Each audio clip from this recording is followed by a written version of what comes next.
Welcome to Positive Pulse. Take care of your mind. On this episode, we will be talking about women's mental health. Enjoy! Okay, guys, so we kind of talked last week about just general mental health stuff. Today, I kind of wanted to introduce the conversation specifically in terms of what it's like to be a woman in society today dealing with mental health problems. One thing that came to my mind, just because it's been so popular recently online, when I was thinking about this topic, was the speech from the Barbie movie about how it feels impossible to be a woman. Specifically, it said that we feel like we always have to be extraordinary, yet we feel like we're doing it wrong. I just kind of wondered if any of you guys had experience with that, if you felt like you could relate to kind of that monologue that she gave in the movie or not. I know for me, I think I grew up in, I guess the South.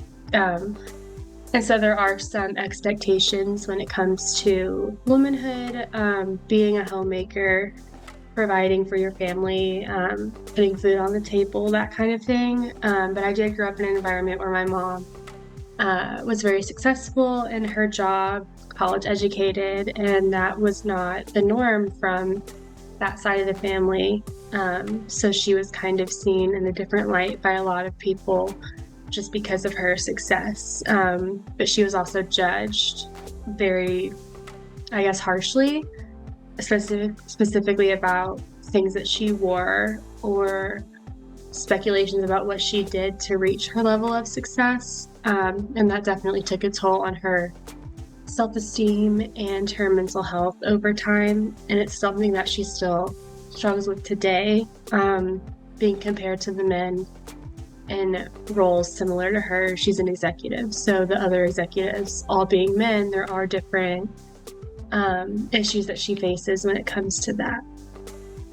And it's been hard on her for different reasons, but I think especially just that anxiety of wanting to be good enough, but being seen differently because of being a woman. Yeah, I like that you mentioned the not being good enough. I feel like that is just so instilled in my mind as a woman that I'm doing all these things, and are they good enough, or am I doing them wrong? Am I doing them too much, too little?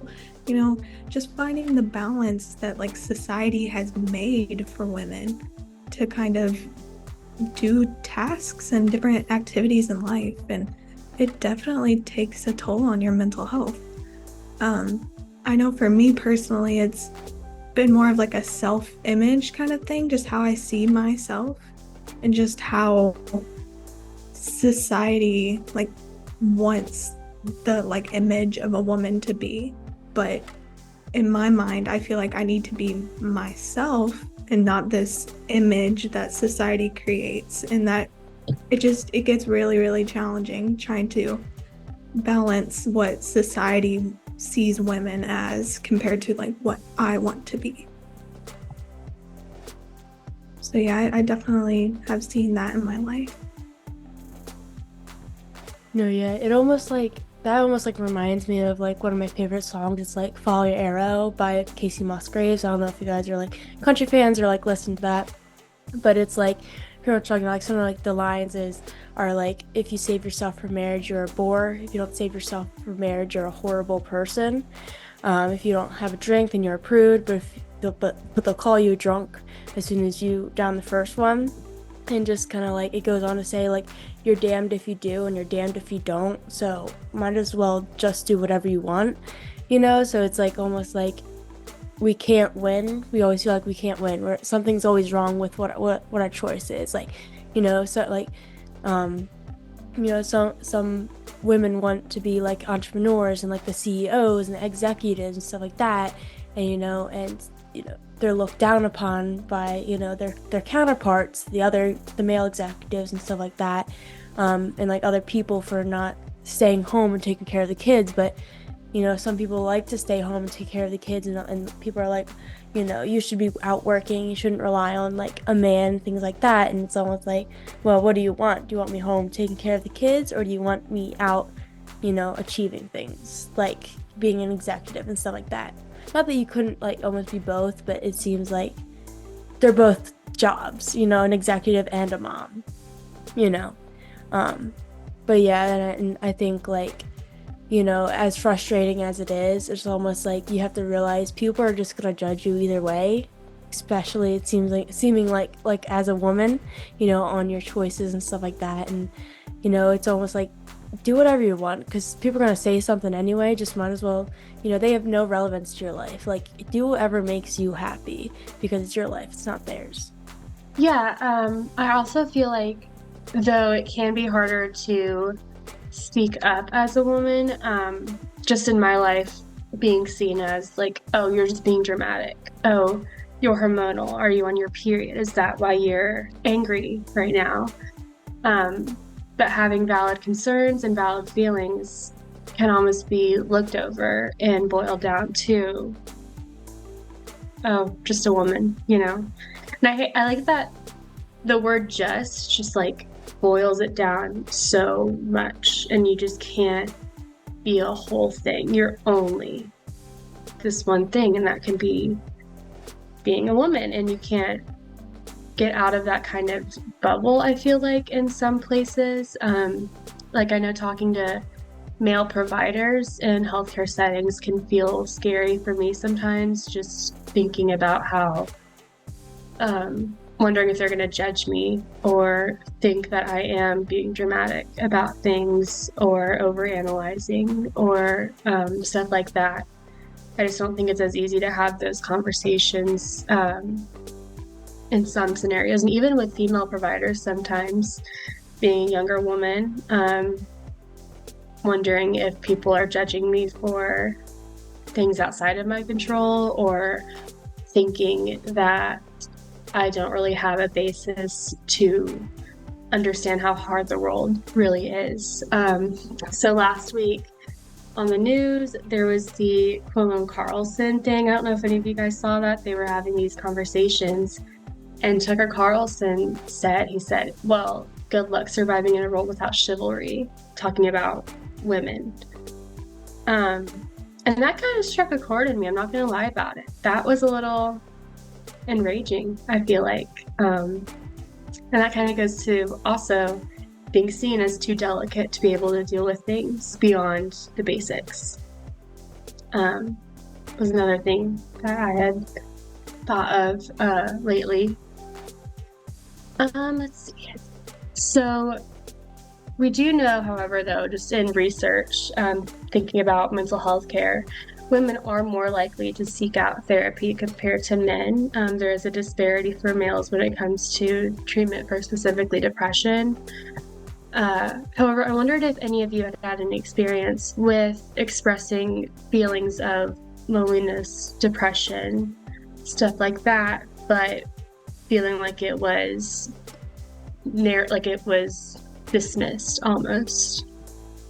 If any of you had any experience with that. I have. I feel like there's like times when I, you know, even like talking to my mom, I talk to my mom a lot, and just like there's times where I'm like, I, you know, just like feel almost like romantically alone in a way.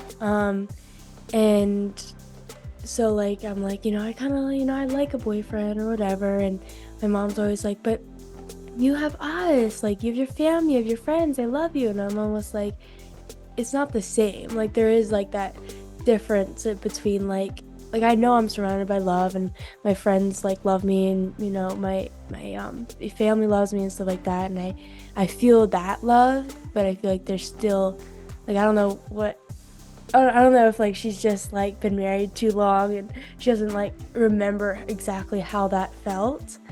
But sometimes like it's almost frustrating talking to her, and I like tend to not bring it up anymore because it gets me pretty much nowhere.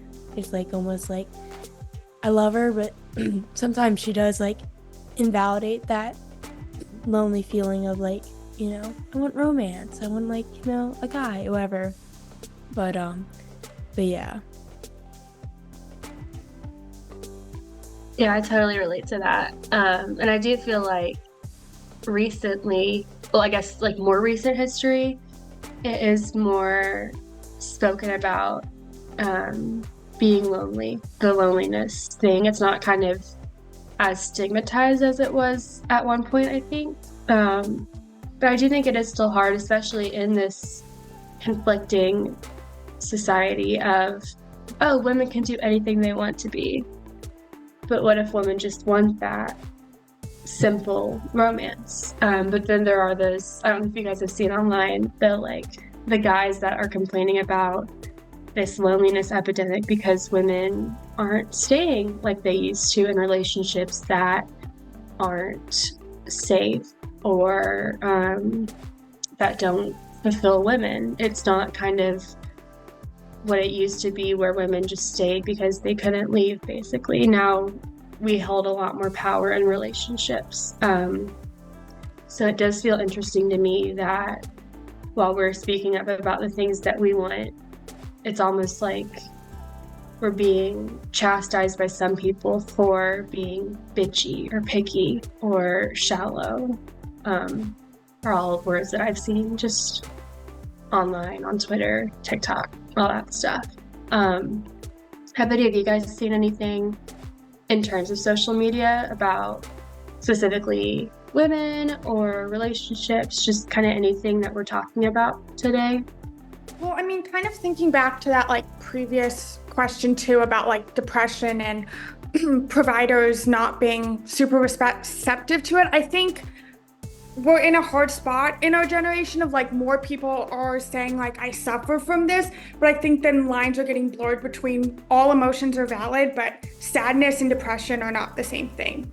And feeling stressed in a moment and having anxiety are not the same thing. So I think it can be hard when you do go to a provider and you think like, hey, this is anxiety. This isn't the normal stress of day-to-day life. Like this is anxiety, or like, I'm not just sad, like I'm depressed. And I know in my own life and then in just talking to other people, it almost feels like it's turned into more of a like saying the correct thing to get the provider to believe you. Because you don't want to downplay it and then have them say like, oh, well, college is hard, life is hard, like it's okay. But you don't want to overplay it and not, and like make it over dramatic. So I think that's where it can be a hard thing. So when people do go to seek care, I think it's hard when we live in a world where certain things are kind of getting blurred, that people aren't getting treatment for what they need because it's, you know, providers don't want to just overdiagnose people and over-medicate people. But then unfortunately, sometimes people who are actually suffering with depression or anxiety are kind of getting slipped through the cracks because the provider's like, oh, it's just life. And it's like, well, how do you convince them? I know stress is normal in life and I know sadness is normal in life, but this is a higher level. It's impacting, you know, my ability to go to class, impacting my ability to have relationships with others. Like it's impacting my life.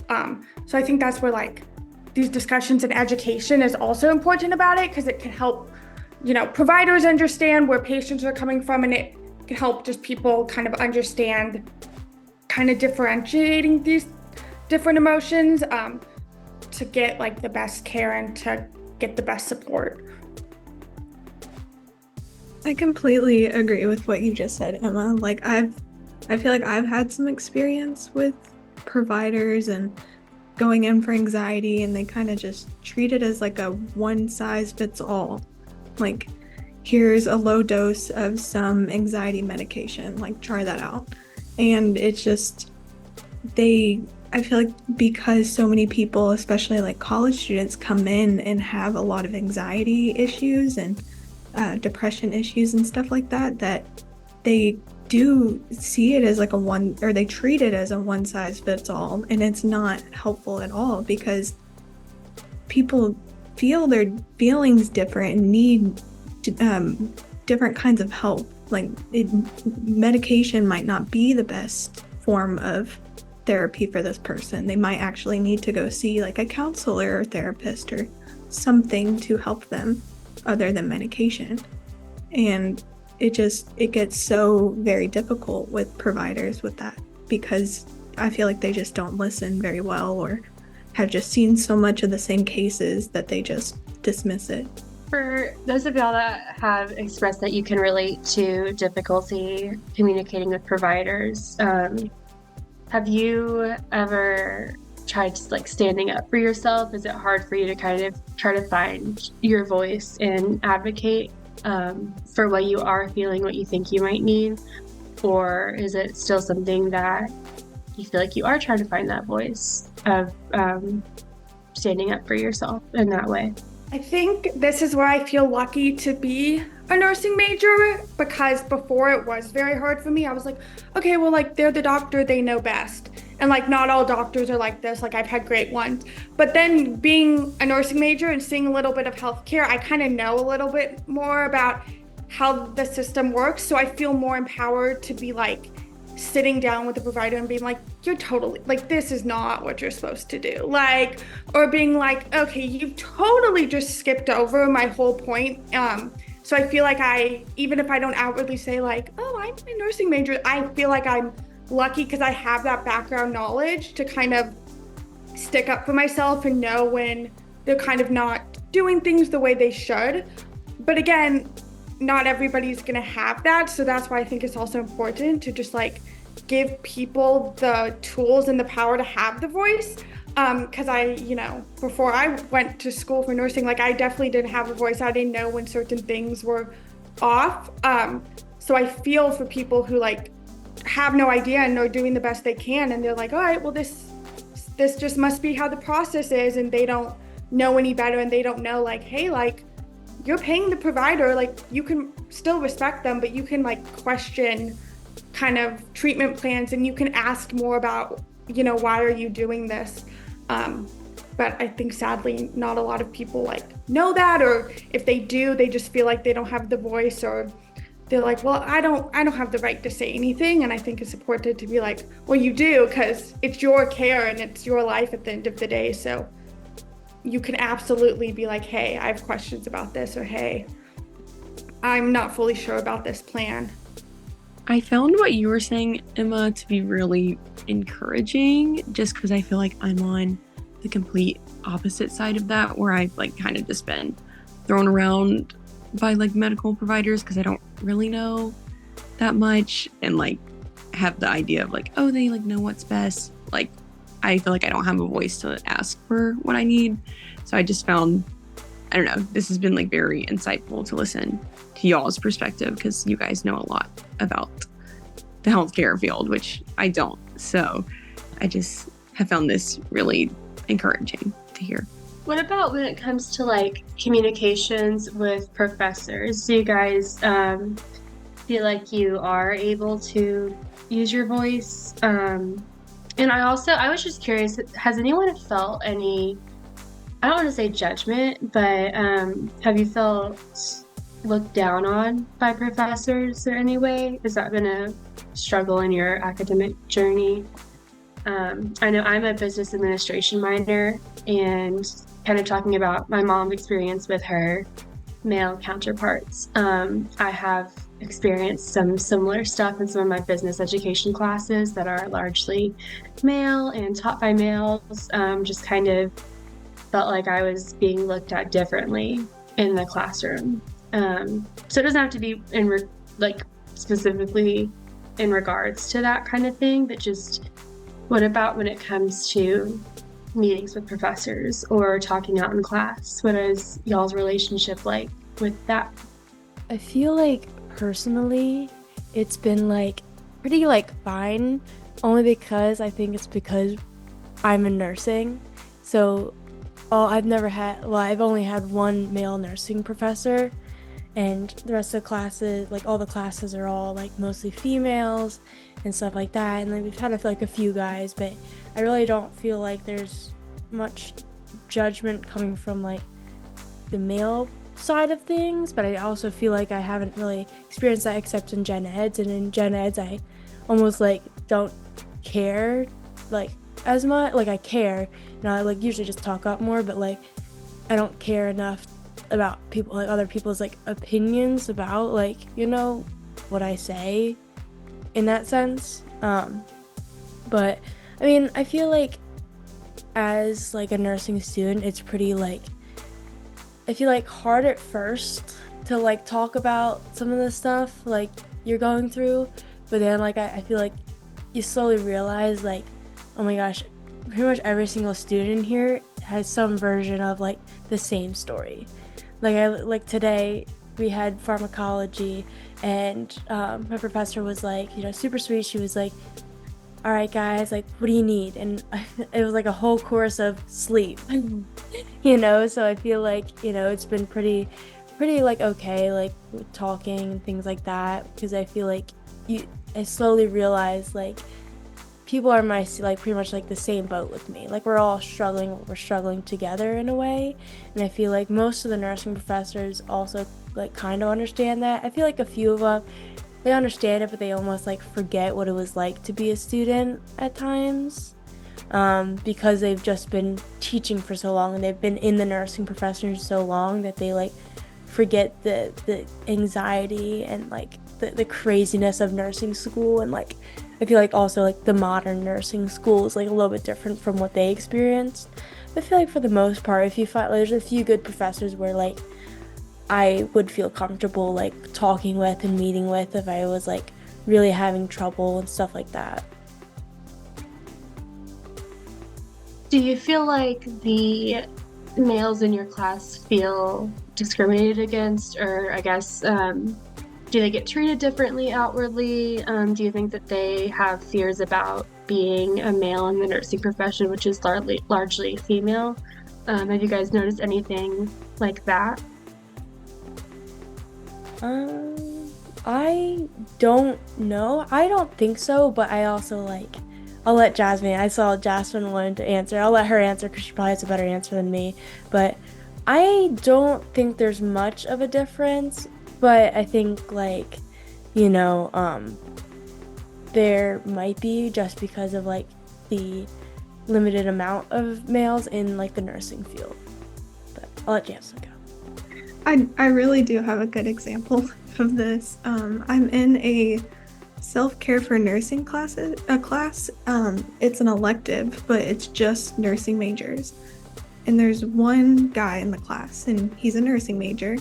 He really just keeps to himself. Like everyone kind of has their own little groups and stuff and interacts, and it's a very talkative, kind of Socratic-like course, and he just kind of is really to himself. And I hate that for him because I don't want him to think that he's not included, and we try our best to make him feel included as much as possible. But you know, there are like, I guess there is a little bit of difference for him since he is the only male, so I guess he doesn't have much to relate to with us, or it might just feel a little off for him. So I think that, yeah, definitely that is an instance for that. No, yeah, I've noticed that a lot too, Jasmine, of just like, not like that they're treated different, but I had a friend and he was a boy in the nursing program, and he was just like, I just don't have a community because there's like 4 of us total, and you know, you kind of want to get to pick your friends. And he was like, they're not bad guys, but like we don't really immediately mesh, but like we feel like we have to try to like be buddies and be friends because like you girls are great, but like it's just not the same sometimes. There's like hanging out with the guys, and there's like none of us. Luckily, I think he has shared that once he gets into clinical, it helps him because he's in the hospital and he sees there's a good amount of male nurses in the hospital and respiratory therapists, and it's not so like female dominated. But yeah, I've seen that too of some of them. They just, you know, they kind of don't have that community that we have just based off of a numbers thing, which is just, you know, hard to see because like you were saying, we try to make them feel included, but it's hard when you're in a class with like 20 girls and there's like one of you. They're like, there's just going to be naturally some differences and naturally kind of a disconnection. Yeah. So as our time runs down, I don't want to like cut the conversation short. I'm sure we could all say a lot more stuff. I just kind of wanted to finish out by talking about what it means to find your voice and to use that voice. I think for some of y'all being in the healthcare profession, it can be advocating for others. I do think advocating for yourself is an equally important thing to do. But I also think that when I was thinking about the topic, finding your own voice can be also listening to others, I feel like is an important skill. And that's kind of what I was hearing when you guys were talking about the males in your nursing classes, it being important to give that platform to other people who need to be heard and not necessarily trying to over dominate a conversation. And being able to listen is, I think, important for finding that voice of your own and establishing a well-rounded person, I think. But kind of coming back to the conversation about being a woman in today's society, we are very privileged, I feel like, in a lot of ways. Us in this group, we are in college and getting an education, which is important and huge, and we will all have very successful lives, which is important. And I think that getting to make certain decisions for ourselves that might not have been necessarily provided, let's say, like, I don't know, 50 years ago, 100 years ago, we have a lot more liberties when it comes to our own lives. So we do have a lot more opportunities to find and use our voices as women. So does anyone have anything that they just want to say at the end of this conversation today? I'm just kind of glad we brought like awareness to the whole thing. I know talking about mental health and especially women's mental health can be challenging, and it's also a lot of information that needs to be out there because it's such a struggle that we have in our society. So I'm glad we brought some light into that today.